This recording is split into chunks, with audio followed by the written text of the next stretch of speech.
Do that one dance, baby. That one dance. Selamat pagi anak-anak. Bagaimana kabar kalian hari ini? Miss harap kalian semua baik-baik saja ya. Nah, pada pelajaran tematik hari ini kita akan menuju ke tema 3, benda di sekitarku, subtema 3, perubahan wujud benda, pembelajaran 1-3. Selamat belajar. Pembelajaran 1. Sebelumnya di subtema 2, anak-anak sudah mempelajari mengenai wujud benda. Wujud benda itu ada 3. Yang pertama, padat. Contohnya ada lemari, kursi, meja, tangga, pensil. Dan kemudian yang kedua ada benda cair. Contohnya air, minyak, sirup, parfum. Dan yang ketiga ada gas. Contohnya balon. Nah, apa yang akan terjadi jika benda-benda tersebut dipanaskan, didinginkan, atau diletakkan di udara terbuka? Apa benda-benda tersebut mengalami perubahan? Ya, benar sekali. Benda-benda tersebut akan mengalami perubahan jika ditaruh di tempat terbuka, didinginkan, ataupun dipanaskan. Perubahan wujud benda adalah suatu proses perubahan wujud dari suatu benda menjadi wujud yang lain. Perubahan wujud benda yang pertama itu adalah mencair. Mencair adalah perubahan benda dari wujud padat menjadi cair.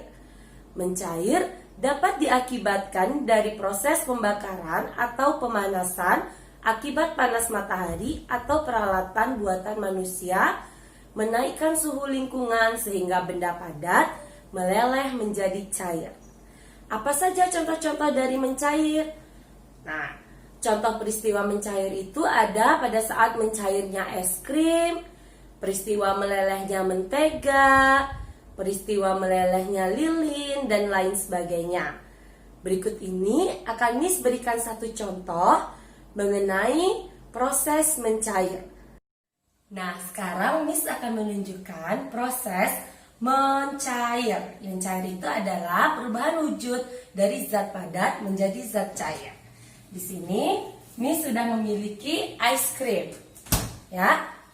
Es krim ini jika kita biarkan di udara terbuka, dari yang awalnya padat, dia lama-kelamaan akan mencair. Nah, setelah kita diamkan di udara terbuka beberapa saat, es yang tadinya merupakan benda padat, bisa anak-anak lihat. Ya, bisa anak-anak lihat ya, esnya mulai mencair. Proses inilah yang kita sebut dengan mencair, perubahan dari benda padat menjadi benda cair. Nah, bagaimana video tadi? Anak-anak lebih paham ya apa itu yang disebut dengan mencair? Selanjutnya, satuan-satuan ukur. Nah, di dalam pembelajaran ini ada 2 macam satuan ukur. Yang pertama, satuan ukur baku. Kemudian yang kedua, satuan ukur tidak baku. Satuan ukur baku merupakan satuan yang telah ditetapkan dan diakui penggunaannya secara internasional. Contohnya, kilometer, meter, sentimeter, kilogram, gram, mililiter, liter, menit, jam, dan lain-lain. Kemudian untuk satuan tidak baku adalah satuan yang tidak ditetapkan sebagai satuan ukuran ilmiah. Satuan ini tidak diakui secara internasional. Contohnya, jengkal, depa, hasta, sendok makan, sendok teh, botol, cangkir, gelas, butir, dan lain-lain. Cara membaca timbangan. Nah, bisa anak-anak perhatikan, di layar sudah ada gambar timbangan. Yang perlu anak-anak ingat adalah 1 kilogram sama dengan 1000 gram. Tiap satu garis merah mewakili 100 gram. Mengapa satu garis merah mewakili 100 gram? Jika kalian perhatikan gambar berikut, di sana terdapat 10 garis merah pada tiap angka. Contohnya, di antara angka 1 kg dan 2 kg itu terdapat 10 garis merah. 1000 dibagi 10 sama dengan 100. Maka dari itu, tiap satu garis merah mewakili 100 gram. Untuk lebih jelasnya, silakan perhatikan contoh berikut. Pada gambar terdapat coklat. Coklat ini ditimbang. Nah, jika kalian perhatikan gambar berikut, tanda panah berwarna biru itu berada di antara angka 1 dan angka 2. Jadi, kalian hitung tanda panah biru ini dia berhenti di garis merah keberapa? Mari kita hitung bersama-sama. 1, 2, 3, 4, dan 5. Ya. Karena tadi setiap satu garis merah mewakili 100 gram, maka 5 garis merah sama dengan 500 gram. Di sini kita tulis 1000 gram ditambah 500 gram sama dengan 1500 gram. Ya, 1500 gram berapa kilogram? Caranya adalah 1500 dibagi 1000 sama dengan 1,5 kg. Jadi, berat coklat di samping adalah 1,5 kg. Peristiwa mencair juga bermanfaat dalam kegiatan seni lukis. Coba kalian perhatikan video yang akan diputarkan berikut ini. Video ini merupakan karya lukis dengan melelehkan krayon hingga mencair. Selamat menonton. Nah, anak-anak, dalam teknik seni lukis mencair ini, langkah pertama yang kalian lakukan adalah menyusun krayon sesuai dengan warnanya.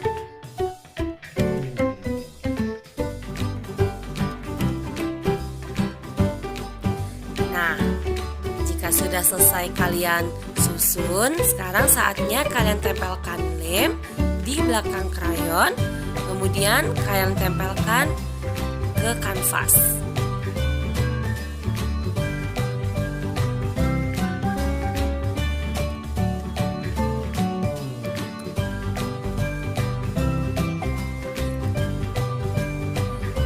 Nah, setelah itu kita diamkan seharian sampai benar-benar kering ya lemnya anak-anak. Kemudian kita ambil hair dryer dan kita hidupkan di suhu tertinggi atau yang paling tinggi suhunya.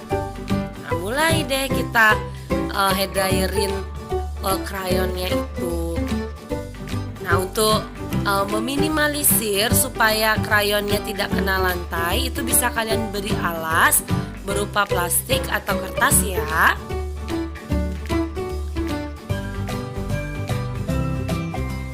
Nah, dan tada! Jadilah seni lukis mencair ini. Bagaimana? Bagus kan anak-anak?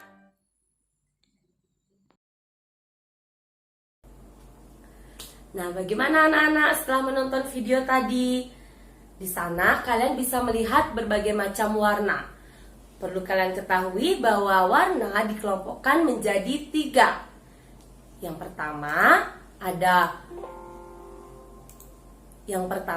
itu warna primer, yang kedua warna sekunder, dan yang ketiga warna tersier.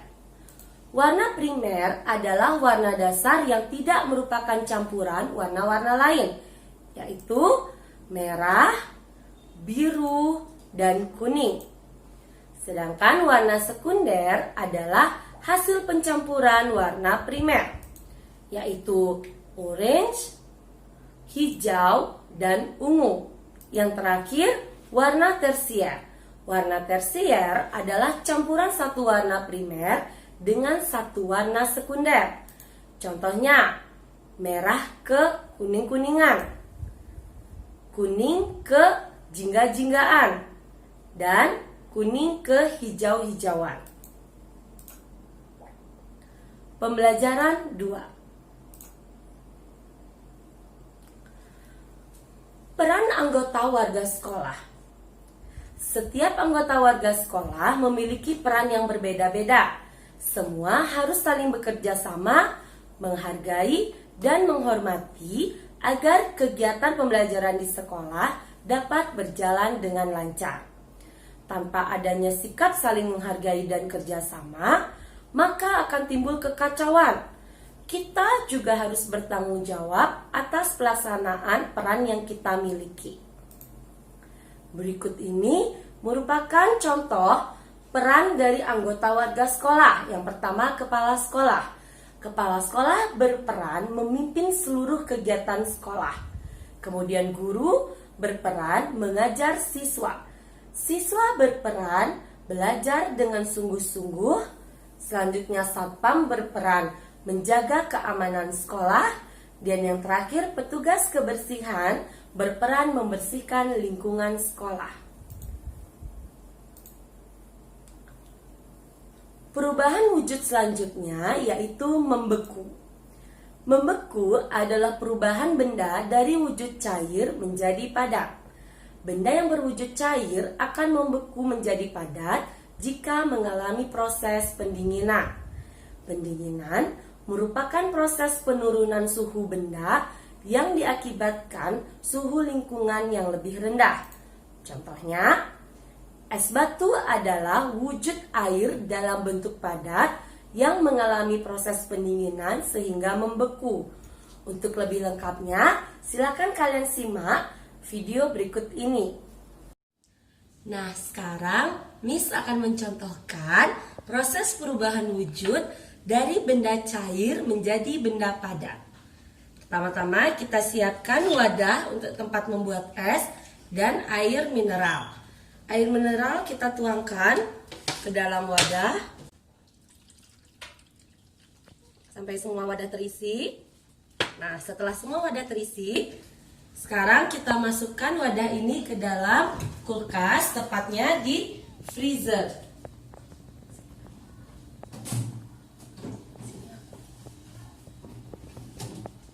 Nah, setelah itu mari kita tunggu beberapa saat sampai airnya membeku menjadi es. Nah, setelah beberapa saat, mari kita lihat air yang sudah kita masukkan ke dalam freezer tadi.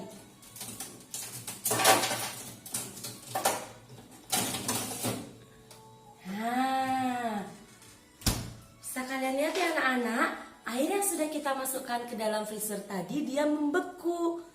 Air yang mulanya benda cair, jika kita masukkan ke dalam kulkas, dia akan membeku dan berubah menjadi benda padat. Proses inilah yang kita sebut dengan membeku.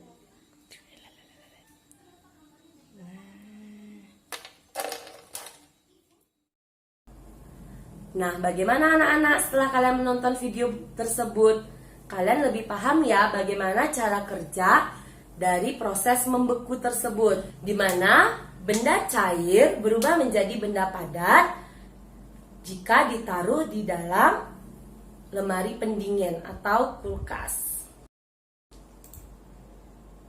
Pembelajaran 3. Untuk perubahan wujud selanjutnya, kita akan belajar mengenai menguap atau penguapan.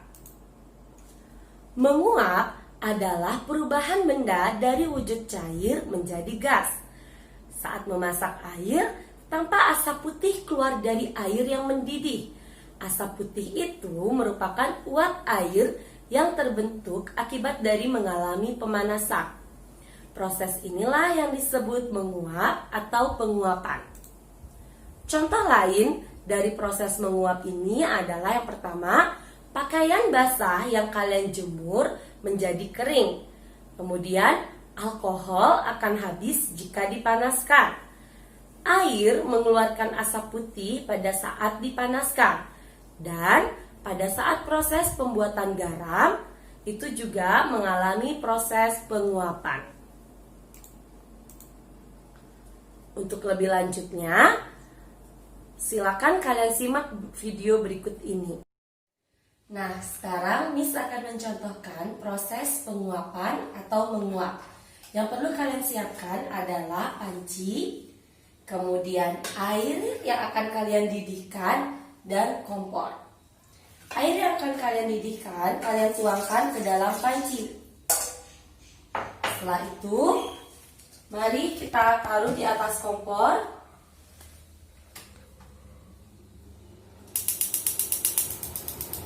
Nah, setelah kita hidupkan kompornya, mari kita tunggu beberapa saat sampai nanti bisa kalian lihat ke sini. Nah, sampai nanti di atas air ini dia akan mendidih airnya dan mengeluarkan uap. Kita tunggu dulu ya.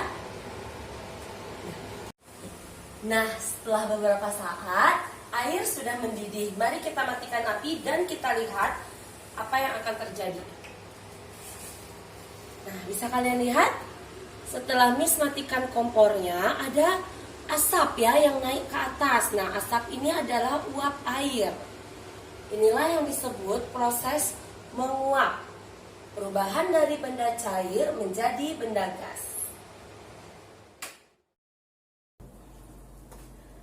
Nah, setelah kalian menonton video tersebut, kalian menjadi lebih paham kan bagaimana proses menguap itu bekerja?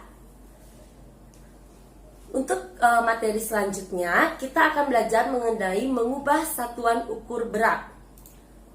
Satuan ukur berat itu menggunakan gram. Hal yang perlu kalian ingat adalah 1 kilogram sama dengan 1000 gram. Atau jika dibalik, 1000 gram sama dengan 1 kilogram. Miss akan berikan contoh. Seorang ibu mengantarkan pakaian untuk dicuci di penatu. Pakaian-pakaian itu ditimbang dengan timbangan meja. Hasil penimbangan diperoleh angka 2 kg 200 gram. Berapa gram massa pakaian yang ditimbang? 2 kg 200 gram sama dengan 2 kg ditambah 200 gram.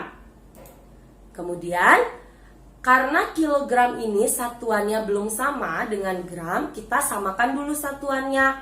Ya, kita ubah dari kilogram menjadi gram. Kita lihat yang di kotak warna hijau, 1 kilogram sama dengan 1000 gram.